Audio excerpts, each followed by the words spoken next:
আসসালামু আলাইকুম প্রিয় শিক্ষার্থীবৃন্দ। ঢাকা কলেজের বাংলা বিভাগ থেকে নতুন বছরের শুভেচ্ছা জানাচ্ছি। আমি শাহনাজ পারভিন, তোমাদের কলেজে আমি সহযোগী অধ্যাপক হিসেবে কাজ করি।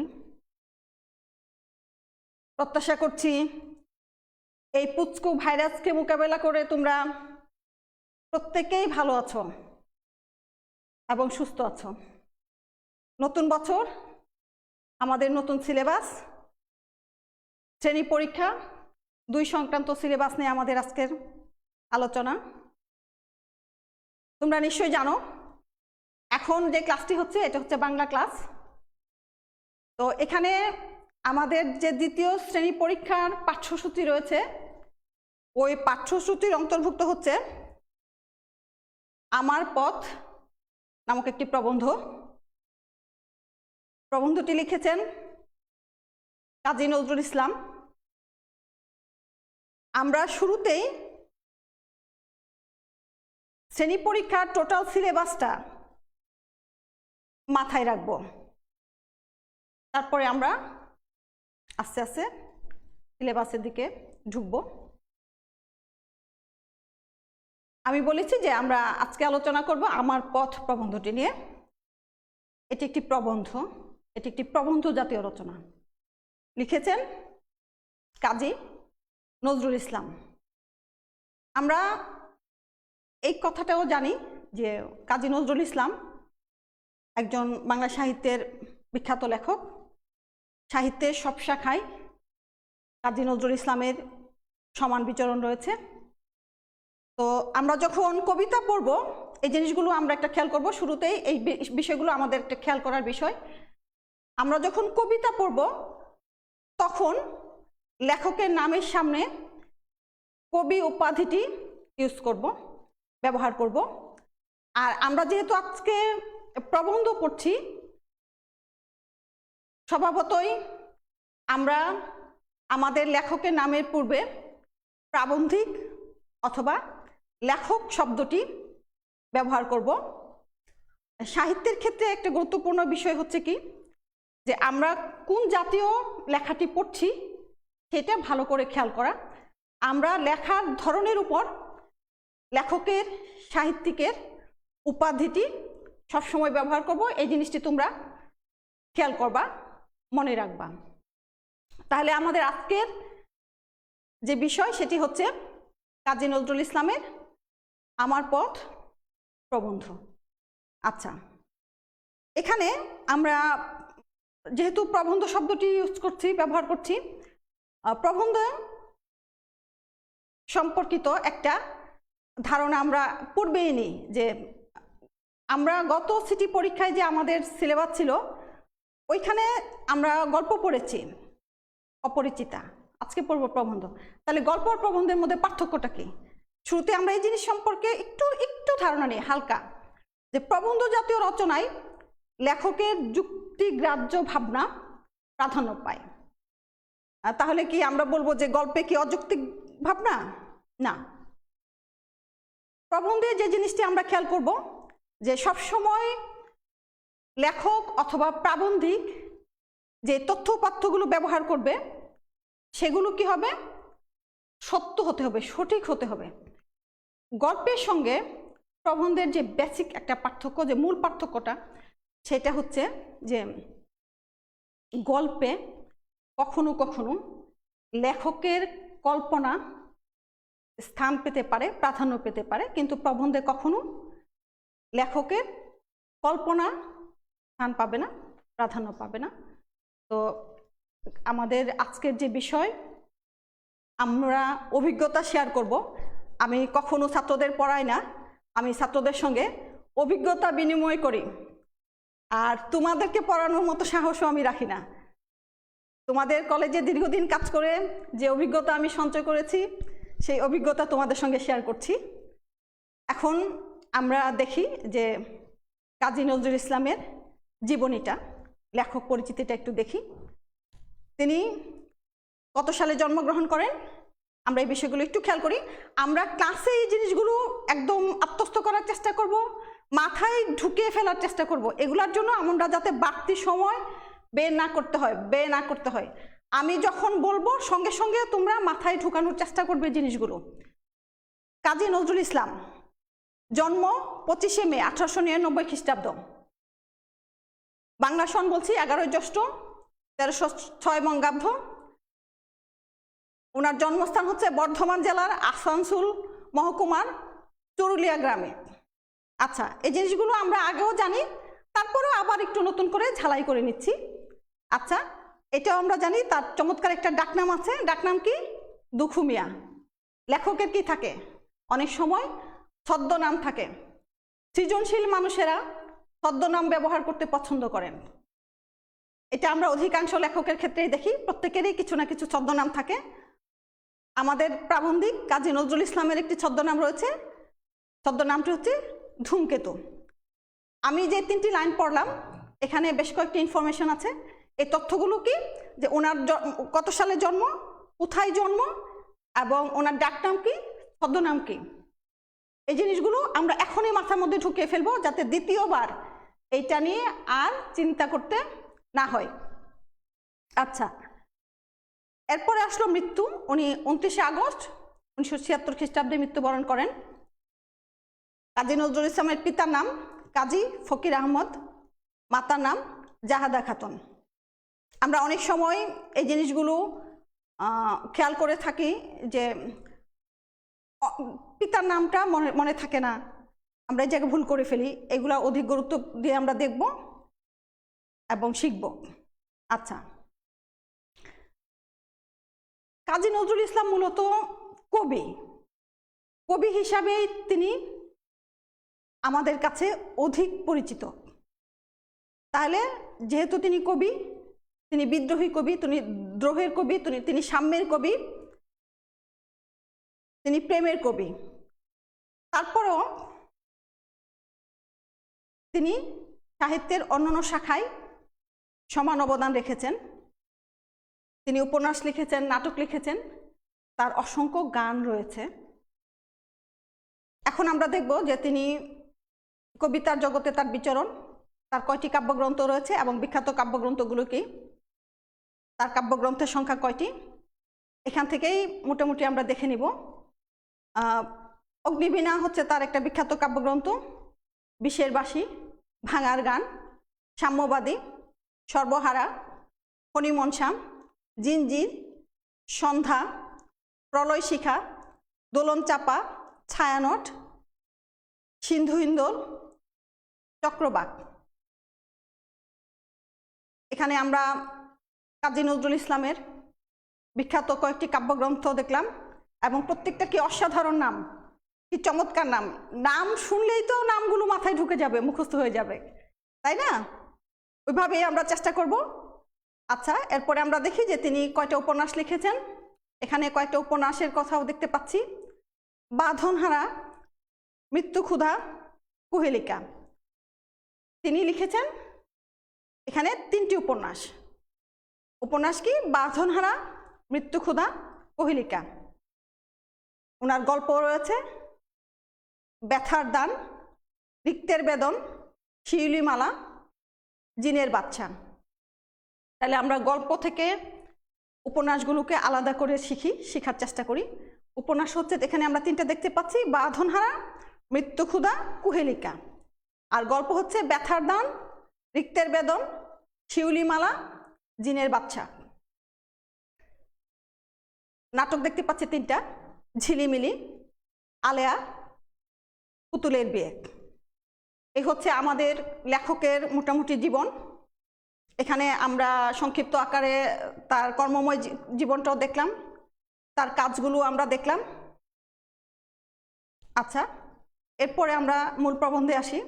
আমাদের যে আজকের পাঠ, সেটি হচ্ছে আমার পথ। আমার পথ প্রবন্ধের নামকরণ সম্পর্কিত একটা ধারণা নিই। এই প্রবন্ধটির নাম কেন আমার পথ হয়েছে?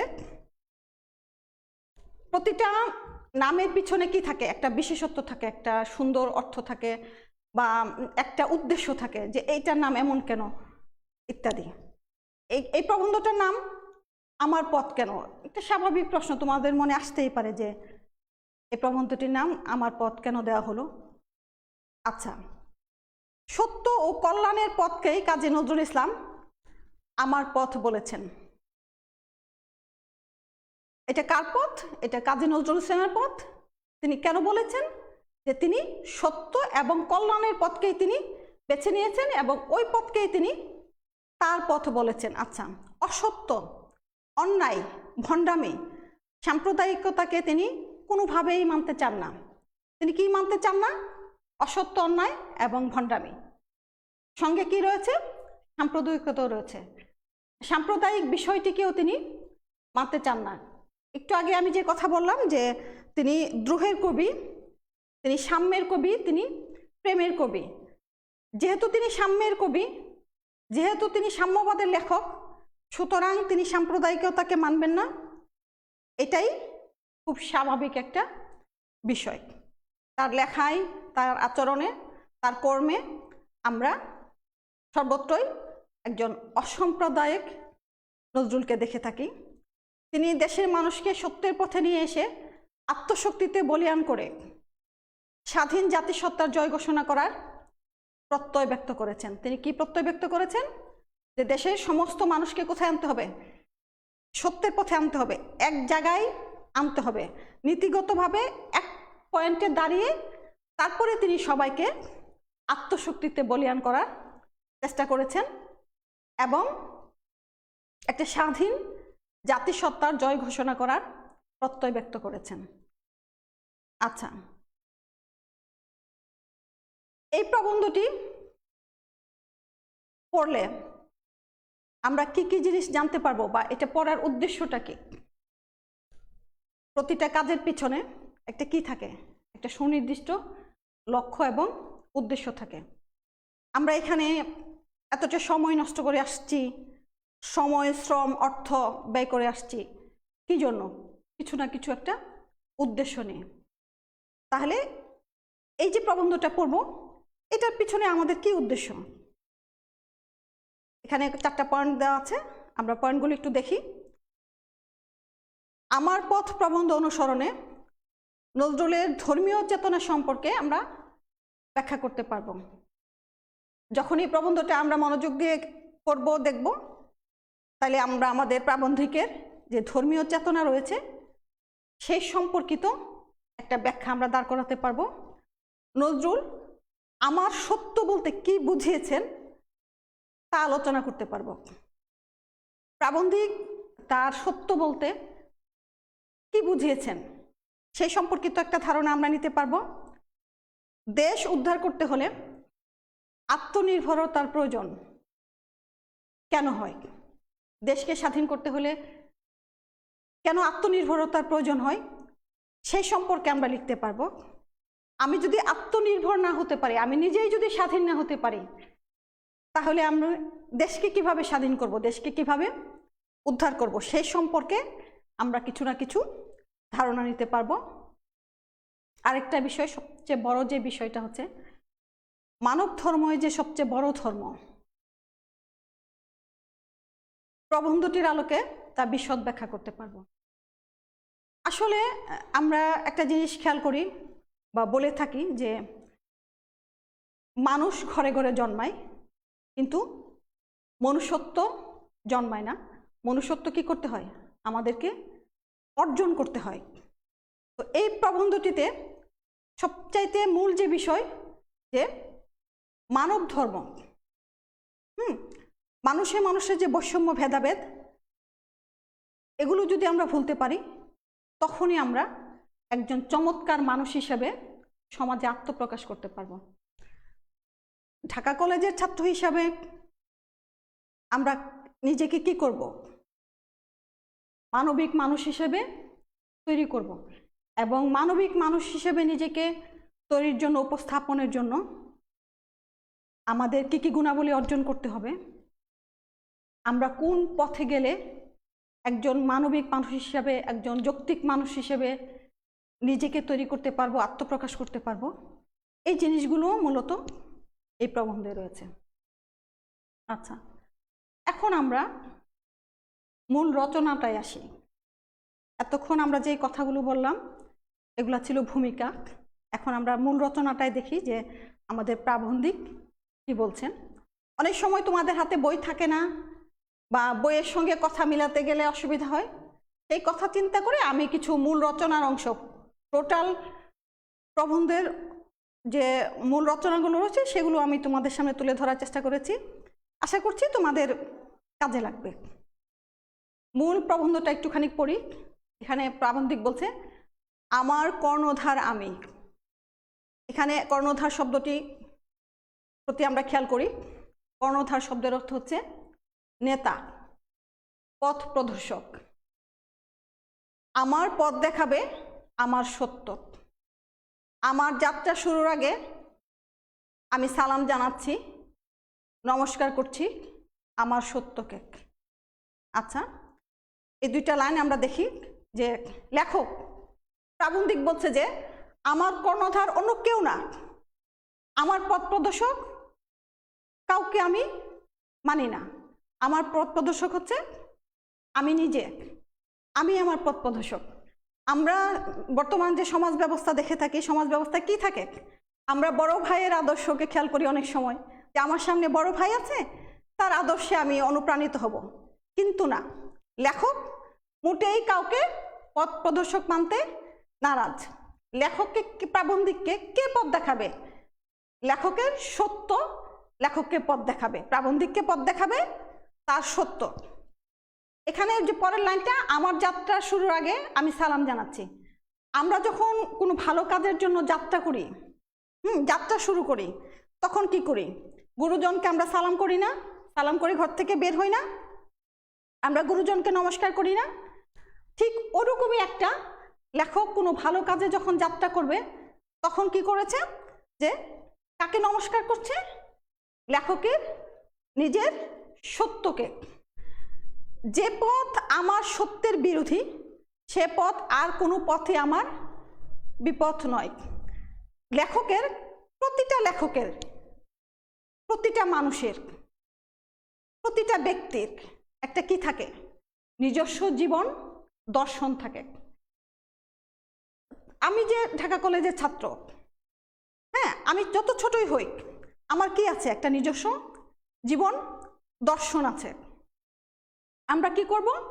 যে নিজের জীবন দর্শনকে অনুসরণ করার চেষ্টা করব। এখানে লেখক সে কি বলছে, যে আমার সত্যের বিরোধী কোনো পথে আমার, যে পথ আমার সত্যের বিরোধী সে পথ আর কোনো পথে আমার বিপদ নয়। আমার সত্যের বিরোধী ছাড়া অন্য কোনো পথে আমার কি হবে না?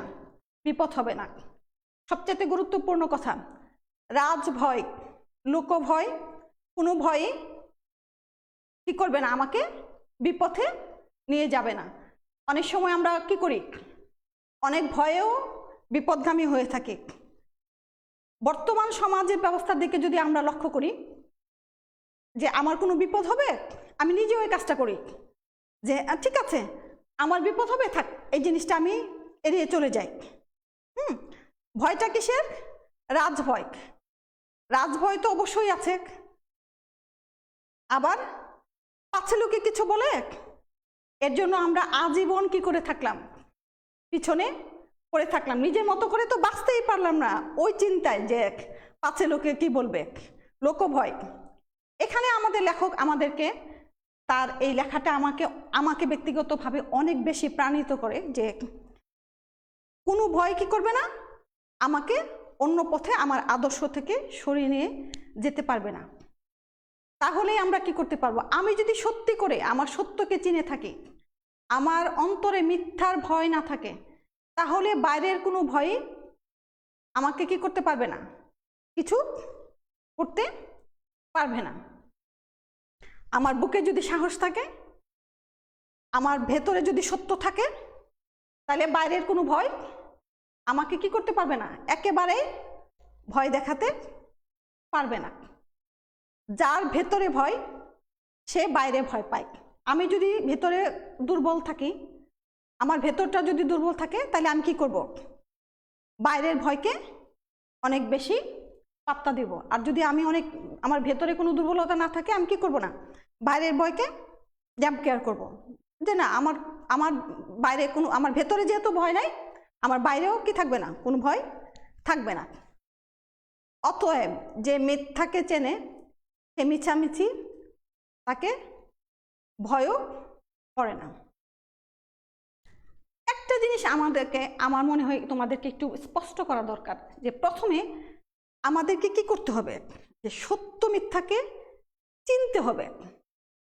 প্রথমে সত্যকে চিনতে হবে, তারপরে মিথ্যাকে চিনতে হবে। আমরা যদি সত্য মিথ্যাকে আলাদা না করতে পারি, ন্যায় অন্যায়কে যদি আলাদা না করতে পারি, তাহলে আমরা কি করতে পারবো না, ওই ভয় থেকে আসলে কোনো দিনই বের হইতে পারবো না। কারণ আমার তো গোড়ায় কি রয়েছে, গলদ রয়েছে, আমি তো বুঝতেই পারছি না যে কোনটা সত্য কোনটা মিথ্যা। আগে আমাকে জানতে হবে যে কোনটা মিথ্যা। সত্য থেকে মিথ্যাকে প্রথমেই আমার কি করে নিতে হবে, আলাদা করে নিতে হবে, একদম থেকে বের করে আমরা নিব যে কোনটা সত্য কোনটা মিথ্যা। আচ্ছা, তারপরে আমরা কি করব, কোনটা ন্যায় কোনটা অন্যায়, কোনটা সত্য কোনটা অসত্য, এসব বিষয়ে আমাদের স্পষ্ট ধারণা নিতে হবে। কোনটা সাদা কোনটা কালো আমরা যদি আইডেন্টিফাই না করতে পারি, তাহলে আমি কিভাবে সত্য মিথ্যাকে বুঝবো, মিথ্যা কোনটা সত্য কোনটা মিথ্যা যদি বুঝতেই না পারি, তাহলে আমি ভয় থেকে কিভাবে বের হব। আচ্ছা, নিজেকে চিনলে মানুষের মনে আপনা আপনি এত বড় একটা জোর আসে যে সে আপন সত্য ছাড়া আর কাউকে কুর্নিশ করে না। কুর্নিশ করা মানে কি, মানে একটা সালাম করা, এটা একটা কি রেওয়াজ, যে আমরা অন্য মানুষকে গুরুজনদেরকে কি করি, কুর্নিশ করি। তো এখানে যদি আমরা নিজেকে চিনতে পারি, তাহলে আমরা কি করব, অন্য কাউকে কুর্নিশ করব না। আমি যে সত্যটাকে ধারণ করি, আমি বিবেকের আদালতে দাঁড়িয়ে আমি জিজ্ঞেস করব, নিজেকে প্রশ্ন করব যে হ্যাঁ তোমার জন্য কোনটা সঠিক। আমি যদি সঠিক পথটা বাঁচতে পারি, তাহলে তো আমার অন্যের আদর্শকে কুর্নিশ করা দরকার নেই। তাহলে আমাদের শুরুতে কি করতে হবে, নিজেকে চিনতে হবে। ঢাকা কলেজের গেটে দেখবা যে একটা লেখা আছে, নো দাই সেলফ।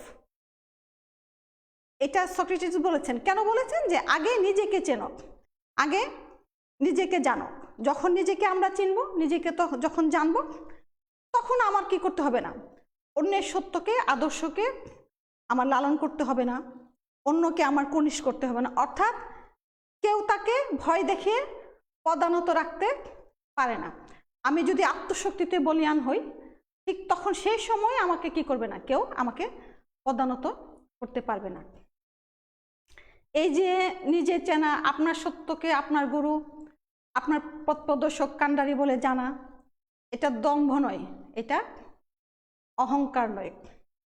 লেখক এখানে কি বলছেন, নিজেকে চেনা, আপনার সত্যকে, নিজের আদর্শকে গুরু বলে মানা, নিজের সত্যকে পথ প্রদর্শক হিসাবে কান্ডারি বলে জানা, এটাকে কেউ কেউ কি মনে করতে পারে, যে দম্ভ অথবা অহংকার মনে করতে পারে। আসলে এটা কি, এটা কখনোই দম্ভ না, অহংকার না, এটা আত্মকে চেনার সহজ একটা স্বীকারোক্তি। আমি সহজভাবেই স্বীকার করে নিব, আমরা ওই আদর্শে বিশ্বাস করব যে যা সত্য সেটা আমরা সহজভাবে স্বীকার করব, এতে যা হয় হবে, জাস্ট ওই জিনিসটা, ওইটাকে আমরা অহংকার হিসেবে নিব না। এটা অহংকার হিসেবে লেখক মানতে নারাজ, আমি ব্যক্তিগতভাবেও মানতে নারাজ। আমি মনে করি যে তোমরাও হয়তো এই জিনিসটা আমার সঙ্গে একমত হবা, যে আমি নিজেকে চিনব, আমার নিজেকে আমি আবিষ্কার করব, এতে দম্ভ বা অহংকারের কি আছে। এখানে মনে হয় যে তোমাদেরও কি থাকবে না, খুব একটা মতভেদ থাকবে না। আর যদি এটাকে কেউ ভুল করে অহংকার বলে মনে করেন, তবু এটা কি মন্দের ভালো। যদি কেউ কেউ ভুল মনে করে যে না এই মানুষটা নিজের যুক্তিতে চলে, নিজের বুদ্ধিতে চলে, নিজের সত্যকে নিজের আদর্শকে নিয়ে চলে, এই লোকটা অহংকারী, কেউ কেউ এটা কি করতে পারে, ভুল মনে করতে পারে। এখানে আমাদের প্রাবন্ধিক বলছেন যে কেউ কেউ যদি এটাকে অহংকার বলে ভুল মনে করে, তবু এটা তুলনামূলকভাবে ভালো। কীরকম ভালো, অর্থাৎ মিথ্যা বিনয়ের চেয়ে অনেক বেশি ভালো। যে একজন অন্যায় করতেছে, আমি সব কিছুর সঙ্গে একটা তাল মিলিয়ে বললাম যে ঠিক আছে ঠিক আছে, এটার চাইতে তুলনামূলকভাবে আমারও মনে হয় যে মিথ্যা বিনয়ের চাইতে সত্যটা বলা অনেক বেশি ভালো। এই প্রসঙ্গে আমি হযরত ফাতেমা রাদিয়াল্লাহু ইসলামের একটা উক্তিকে কোট করতে পারি। তিনি বলেছেন যে সত্য বলার জন্য তোমার চারপাশটা যদি খালি হয়ে যায় তাহলে তুমি বুঝবে যে এতদিন তুমি যাদেরকে আগলে রেখেছিলে সবগুলাই ছিল জাস্ট আবর্জনা। তাহলে এখানে যে আমরা সত্যটা বলবো এটা তুলনামূলকভাবে একটু ভালো, যে মিথ্যা বিনয়ের চেয়ে আমরা সত্য বলবো। এতে যদি কেউ অহংকার মনে করে করবে, এতে আমাদের কিছু করার নেই। তবু আমরা কি থাকবো? ন্যায়ের পথে থাকবো, সত্যের পথে থাকবো। অনেক সময় খুব বেশি বিনয় দেখাতে গিয়ে নিজের সত্যকে কি করা হয়? অস্বীকার করে ফেলা হয়। আচ্ছা প্রিয় ছাত্ররা, এটা কি আমরা অস্বীকার করতে পারি? এটা কি আমরা দেখতে পারি না যে অন্যের প্রতি বেশি যখন আমরা বিনয় দেখাই তখন অতিরিক্ত বিনয় দেখাতে গিয়ে কি হয়? নিজের আত্মপ্রবঞ্চনা করা হয় যে এই জায়গায় আমার নিজের অনেক সময় হয় যে এই জায়গায় এই কথাটা আমার বলা দরকার ছিল, দূর আমি কেন বলতে পারলাম না। এটার কারণটা কি? যে আমি হয়তো আমার কোনো ঊর্ধ্বতন কোনো কর্তৃপক্ষের সঙ্গে অথবা আমার পরিবারের কোনো মুরব্বীর সঙ্গে অথবা আমার কোনো প্রতিবেশীর সঙ্গে অতিরিক্ত বিনয় দেখানোর ফলে কি করেছি? আমি অবচেতন মনেই একটা অন্যায়কে সমর্থন করে ফেলেছি। তাহলে কি করা হলো? ওই অন্যায়কে সমর্থন করা মানে কি? আমি আমার নিজেকে কি করলাম? অস্বীকার করলাম। তাহলে আমরা কি করি? অনেক সময় নিজের সত্যকে কি করে ফেলি? অস্বীকার করে ফেলে। আমরা কি এসব ঘটনা দেখি না? প্রতিনিয়ত কিন্তু দেখে থাকি সমাজে, প্রতিনিয়ত এরকম ঘটনা ঘটে থাকে। আমরা কি করি না? আমাদের মনে এত জোর নাই বলে আমরা অনেক সময় কোনো অন্যায়ের প্রতিবাদ করতে পারি না, কি করতে পারি না? নিজের সত্যটাকে স্বীকার করতে পারি না। এটার একটাই মাত্র কারণ কি থাকে? রাজভয়, লোকভয়, সমাজের ভয়, যে সমাজ আমাকে কি বলবে, আচ্ছা ওনার মুখের উপর এই কথাটা বললাম উনি কি মনে করবে, ইত্যাদি। এসব কারণে আমরা কি করি? অনেক সময় অতিরিক্ত বিনয়ী হতে চাই এবং বিনয়ী হতে গেলে নিজের সত্যটাকে অস্বীকার করে ফেলি। ওতে মানুষকেই ক্রমে কি করে? ছোট করে ফেলে, মাথা নিচু করে আনে। যখন আমি সত্যটা বলতে পারি না, হ্যাঁ তোমাদের হয় কিনা জানি না, তোমরা এখনো অনেক ছোট, কিন্তু আমার হয়।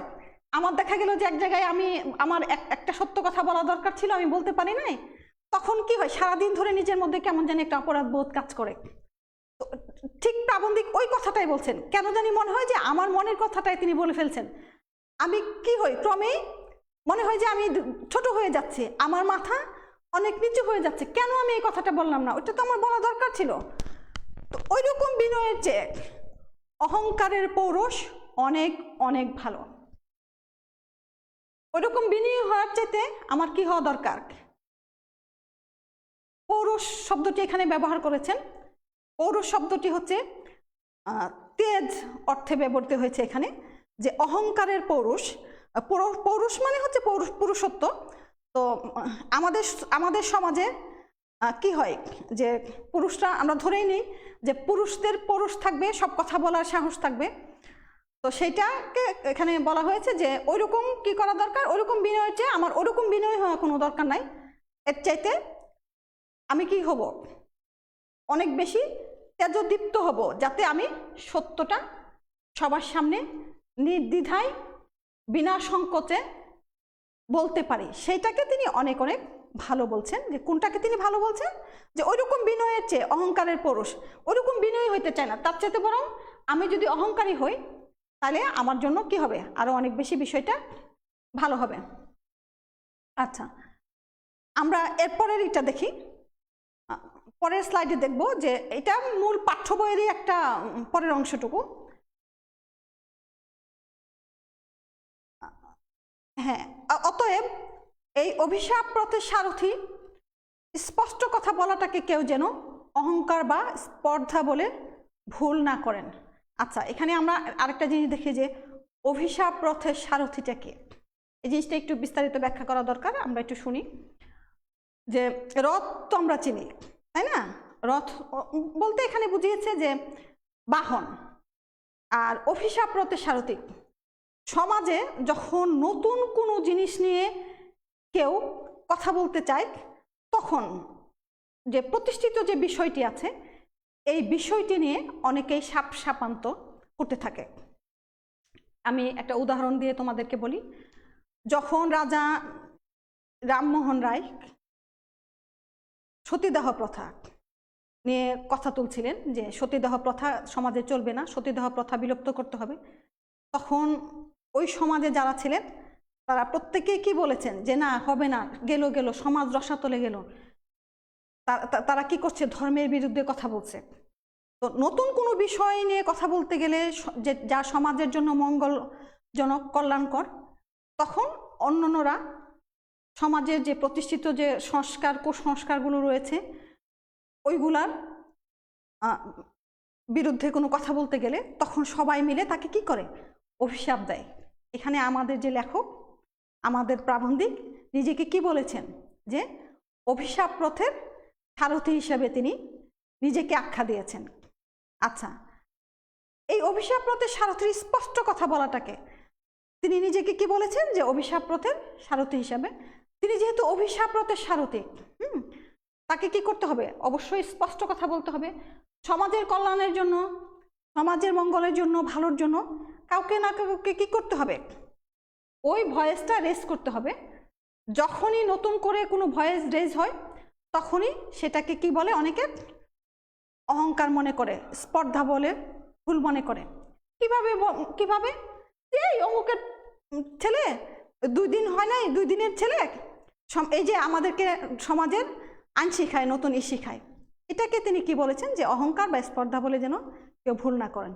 স্পষ্ট কথা বলার একটা অভিনয় নিশ্চয় থাকে। যখন সত্য কথা বলবে, স্পষ্ট কথা বলবে, তখন কি থাকে? ওইটার মধ্যে সবসময় বিনয় থাকে না, অভিনয় নিশ্চয়ই থাকে। এটা তো আমরা বুঝি, কিন্তু তাতে কষ্ট পাওয়াটা দুর্বলতা। আসলে সত্যি তো, তাই না? কেউ যদি আমার মুখের উপর স্পষ্ট কথা বলে আমার কি লাগবে? খারাপ তো লাগবে। এখন আমি তোমাদের একটা পড়াচ্ছি, তুমি যদি বলো যে ম্যাডাম কিছুই পড়াতে পারে নাই, তখন আমার কি লাগবে? আমার খারাপ তো লাগবেই। কিন্তু এটাকে আমাদের প্রাবন্ধিক বলছেন যে এটা হচ্ছে একটা দুর্বলতা। আমি নিজেও এই দুর্বলতার, এসব সংকীর্ণতার ঊর্ধ্বে উঠতে পারি না। অনেক চেষ্টা করি যে কেউ যদি আমার মুখের উপর সত্য কথা বলে, আমি মনে করি যে না, এটা তো ঠিকই বলেছে, কিন্তু কেমন জানি কষ্টটা কেমন মনের মধ্যে থাকে। এটা আমার চরিত্রে একটা দুর্বল দিক, এবং আমি মনে করি কি অধিকাংশ মানুষের চরিত্রে এই দুর্বল দিকটা রয়ে গেছে। আমি সচেতনে, সজ্ঞানে চেষ্টা করি এই দুর্বলতাগুলোকে কি করার জন্য? অতিক্রম করার জন্য। কিন্তু ধরো অধিকাংশ সময়ই পারি না, কখনো কখনো পারি, কিন্তু পারতে গেলেও আমাকে কি করতে হয়? অনেকখানি কষ্ট হজম করতে হয়। তো এটা কি বলছেন? যে এটা কষ্ট পাওয়াটাকে আমাদের লেখক বলছেন যে এটা একটা দুর্বলতা। নিজেকে চিনলে, নিজের সত্যকে নিজের কর্ণধার মনে জানলে, নিজের শক্তির উপর অটুট কি আছে? অটুট বিশ্বাস আসে। এগুলো আসলে ভাই যত কথাই বলি, পড়ানোর জন্য বলি, এগুলা খুব কঠিন কাজ। তো ওইভাবে নিজেকে তৈরি করতে পারাটা অনেক কঠিন। তবে তোমরা এখনো ছোট, তোমরা এখনো কাদা মাটির মতো আছো, চাইলে ওইভাবে নিজেকে গড়ে নিতে পারো, নিজেকে তৈরি করতে পারো। তবে নিজের শক্তির উপর অটুট বিশ্বাসটা আসে কখন? যে আমি যদি আমার আদর্শে কি থাকতে পারি, অটল থাকতে পারি। কিন্তু আমরা কি পারি? আদৌ কি পারি? আমি যদি বলি যে হ্যাঁ 100% আমি পারি, তাহলে এখানে তোমাদের সামনে দাঁড়িয়ে মিথ্যা কথা বলা হবে। অনেক কিছুই আমি পারি না, অনেক কিছুই নিজের বিশ্বাসে কি থাকতে পারি না, অটল থাকতে পারি না। ওই শক্তিটা আমি কি করতে পারি নাই, হয়তো ওইভাবে অর্জন করতে পারি নাই, কিন্তু চেষ্টা করি। তোমরা ওইভাবে চেষ্টা করো, দেখবা যে নিজের বিশ্বাসের উপর, নিজের আত্মবিশ্বাসের উপর কি আসবে? এক ধরনের শক্তি জন্মাবে। আর অটুট বিশ্বাস, অটুট শব্দটা এখানে আমাদের কাছে নতুন লাগতে পারে। অটুট হচ্ছে যেটা টোট হবে না, টোট হওয়া মানে ভেঙে যাওয়া, যে বিশ্বাসটা তোমার ভেঙে যাবে না, নষ্ট হবে না, সেই কথা বলছেন। এই স্বাবলম্বন, এই নিজের উপর অটুট বিশ্বাসী করতে শেখাচ্ছিলেন মহাত্মা গান্ধীজি। এখানে আমি একটু ইতিহাসের দিকে আমাকে ফিরে যেতে হবে। আমরা যে প্রবন্ধটি পড়ছি, প্রবন্ধে কি থাকে?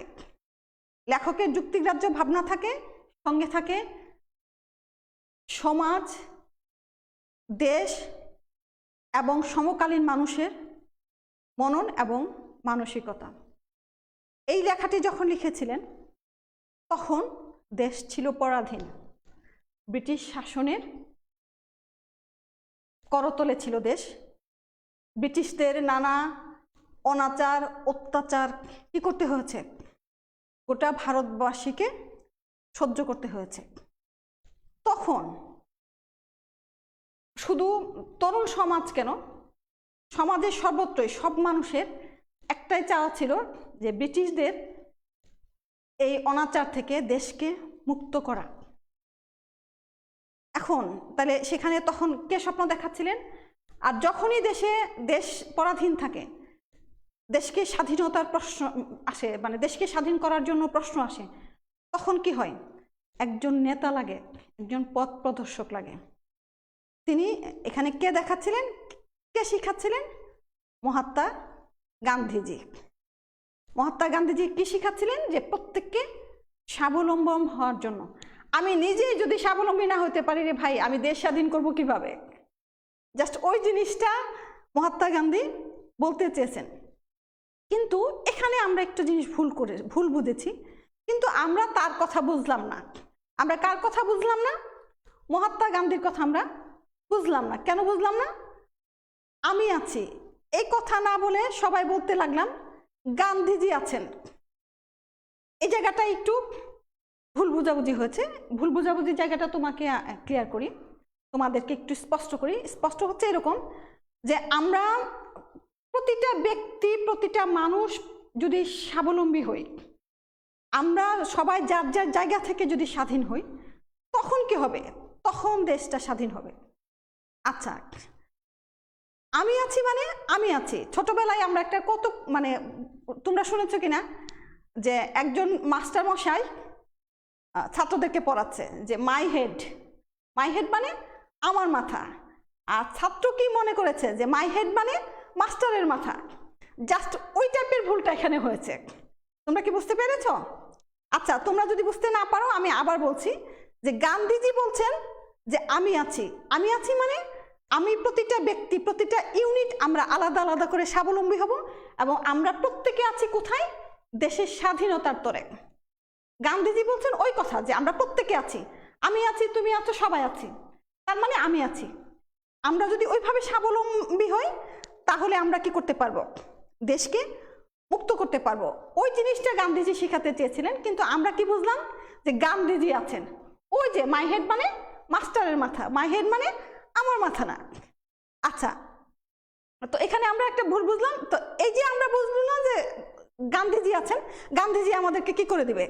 দেশ স্বাধীন করে দিবে, ইংরেজদের হাত থেকে আমাদেরকে মুক্ত করে দিবে। আসলে তিনি কি বলেছিলেন? তিনি বলেছিলেন যে তিনি আছেন সেটা না, আমরা প্রত্যেকেই আছি, আমরা প্রতিটা মানুষ আছি, প্রতিটা ইউনিট আছি, প্রতিটা ডিজিট আছি, যে সবাই মিলে আমরা দেশকে কি করব? ওই গোলামি থেকে মুক্ত করব। কিন্তু আমরা ভুল বুঝে আমাদেরকে কি করলো? এই পর অবলম্বন, যে অন্যকে অবলম্বন করাই আমাদেরকে কি করে ফেলে? নিষ্ক্রিয় করে ফেলে। আমরা সব সময় অন্যের মুখের দিকে তাকিয়ে থাকি যে আমাকে অমুক এটা করে দিবে, তমুক সেটা করে দিবে। আমাদেরকে কি করে? এই যে পর অবলম্বন, এখানে পরাবলম্বন কথাটা আছে, আমাদেরকে কি করে? নিষ্ক্রিয় করে ফেলে। একে বলে সবচেয়ে বড় দাসত্ব। সত্যি তাই। আমরা যদি অন্যের উপর নির্ভরশীল হই তাহলে সেটাই কি করবে? আমাদেরকে সবচেয়ে বড় দাস বানিয়ে ফেলবে। দেখো, আমরা যদি ইতিহাস একটুখানি দেখি, ইতিহাস পর্যালোচনা করি, সেখানে দেখব যে যুগ যুগ ধরে আমরা এই অন্যের উপর নির্ভরশীল ছিলাম বলেই আমরা কি হয়েছি? প্রকারান্তে একটা দাস জাতিতে কিন্তু পরিণত হচ্ছি। আমরা যেহেতু নিজের কথাটা বলতে পারি না, ওই সাহস অর্জন করতে পারি না, ওই সত্য পথে হাঁটতে পারি না, তাহলে আমাদের রক্তের মধ্যে কেমন জানি একটা, আমি এটাকে কিভাবে বলবো, যে পরোক্ষ দাসত্বের ভাবটা রয়ে যায়। আমরা কি আদৌ এগুলা থেকে এখন মুক্ত হতে পারছি কিনা, এই প্রশ্ন তোমাদের কাছে। আমরা আজও এখানে দাঁড়িয়ে আমরা ওই নিজস্ব যে একটা ধারণা, নিজস্ব যে একটা চিন্তা, ওইটাকে বড় করে দেখতে পারছি কিনা, অন্যকে প্রভাবিত করতে পারছি কিনা, ওই প্রশ্নটা আমার কিন্তু রয়ে যায়। আর যেহেতু আমরা পারছি না, হ্যাঁ, সেটা আমাদেরকে কি করে, একটা অন্যের উপর নির্ভরশীল করে ফেলে। এবং ওই নির্ভরশীলতা থেকে আমরা কি হই, একটা দাস জাতিতে পরিণত হই। তো আমরা সেটা থেকে বের হয়ে আসতে চাই। ওটার জন্যই আমাদের আজকের বিষয়ে পড়া। অন্তরে যাদের এত গোলামির ভাব, তারা বাইরের গোলামি থেকে অন্য একজন মহাপুরুষকে প্রাণপণ ভক্তি করলে যদি দেশ উদ্ধার হয়ে যেত, তাহলে এই দেশে এতদিন কি থাকতো না, পরাধীন থাকতো না। চরম সত্য একটা কথা, এর চেয়ে সত্য হতে পারে না। যে আমার ভিতরে যদি গোলামি থাকে, তাহলে আমি কিভাবে কি সম্ভব বলো তো। আর আমরা যদি একজন মহাপুরুষকে প্রাণপণ ভক্তি করলে আমাদের সব সমস্যার সমাধান হয়ে যায়, তাহলে কি হবে না, তাহলে এই দেশ এতদিন পরাধীন থাকতো না। এটা হচ্ছে আমাদের লেখকের একটা উপলব্ধি। লেখকেরা কি থাকেন, সৃজনশীল মানুষ থাকেন। তারা সাধারণ মানুষের কথাগুলোকে কি করে, সার্বজনীন করতে পারে। আমাদের কবি কাজী নজরুল ইসলাম, আমাদের প্রাবন্ধিক নজরুল ইসলাম, আমাদের শক্তিশালী লেখক নজরুল ইসলাম, তিনি মনে প্রাণে উপলব্ধি করতে পেরেছেন যে আমরা যদি ভেতরের গোলামি থেকে মুক্ত না হই, মুক্তি না পাই, সারা জীবন যদি মহাপুরুষকে ভক্তি করতেই থাকে, তাহলে কি হবে না, আমাদের উদ্দেশ্য হাসিল হবে না। তিনি সেই কথাটাই বলছেন যে তাইলে এই দেশ কোনোদিনই এতদিন পরাধীন থাকতো না, কবেই উদ্ধার হয়ে যেত। আত্মাকে চেনা, নিজের সত্যকে বড় মনে করার দম্ভ, আর যাই হোক ভণ্ডামি না। নিজেকে চেনা, নিজের শক্তির উপর বিশ্বাস রাখা, আর যাই হোক, এটা কি না, ভণ্ডামি না। আসলে তাই আমরা কেমন জানি একটা মুখোশের আড়ালের জীবনকে যাপন করি। তোমরা স্কুল জীবন পার হয়ে আসছো, এখন যে তোমাদের সময়টা, এই সময়টাই আমার ধারণা ম্যাচুরিটিটা তৈরি হয়, তোমাদের ম্যাচুরিটিটা তৈরি হবে। এখন তোমরা নিজেকে বুঝতে পারবে, নিজেকে জানতে পারবে। এই জিনিসটা আমরা বুঝতে পারবো যে তোমাদের সেই বয়স হয়ে গেছে যে আর যাই হোক, নিজের সত্যকে চিনা, নিজের আদর্শ অনুসারে জীবনযাপন করা। তুমি দম্ভ মনে করো, অহংকার মনে করো, আর যাই কিছু মনে করতে পারো, এর মধ্যে কি নাই, বিন্দু পরিমাণ কোনো ভণ্ডামি নাই।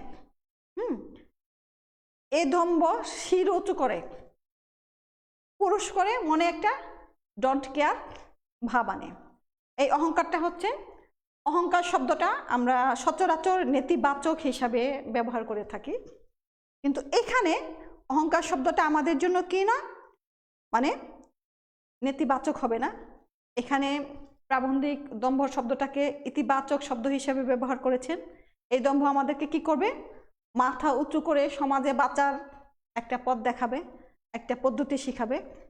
আমাদেরকে কি করবে, পুরুষ হিসাবে আত্মপ্রকাশ করার জন্য একটা উপায় বের করে দিবে, এবং মনে একটা ডোন্ট কেয়ার ভাব আনে।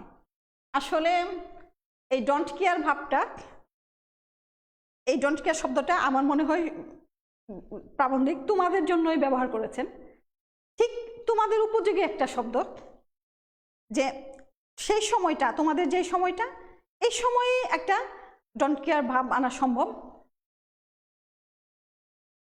কিন্তু এরপরে যেমন আমার যে বয়স হয়ে গেছে, এই বয়সে কিন্তু আমি চাইলেও ওই রকম ডোন্ট কেয়ার ভাব আমি আনতে পারবো না।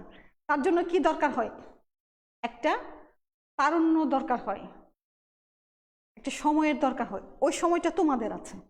তোমরা যদি নিজের সত্যকে মনে প্রাণে লালন করতে পারো, আত্মায় ধারণ করতে পারো, তখন কি করবা, তোমরা সমাজে মাথা উঁচু করে বাঁচতে চেষ্টা করবা, বাঁচার জন্য চেষ্টা করতে পারবা। আরেকটা পারবা যে একটা ডোন্ট কেয়ার ভাব আসবে তোমাদের মধ্যে, তখন যখন তুমি নিজেকে চিনবে এবং নিজেকে জানবে। আচ্ছা, যার ভিত্তি পচে গেছে তাকে একদম উপড়ে ফেলে নতুন করে ভিত্তি না গাঁথলে তার উপর ইমারত যতবার খাড়া করা যাবে ততবারই তা পড়ে যাবে। ধরে নাও যে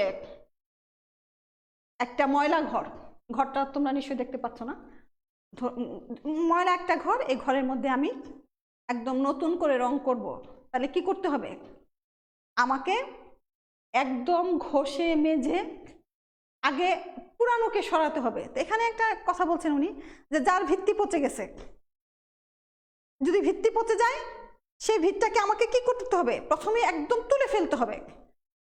তুলে নতুন করে যদি আমি আগে পুরানোকে সরাতে হবে, পচে যাওয়া ভিত্তিকে আগে তুলে ফেলতে হবে। তুলে যদি আমি নতুন করে ভিত্তি না গাঁথতে পারি তাহলে আমার কি হবে, আমি যতবারই দিই ইমারত ততবারই কি করবে, তা পড়ে যাবে।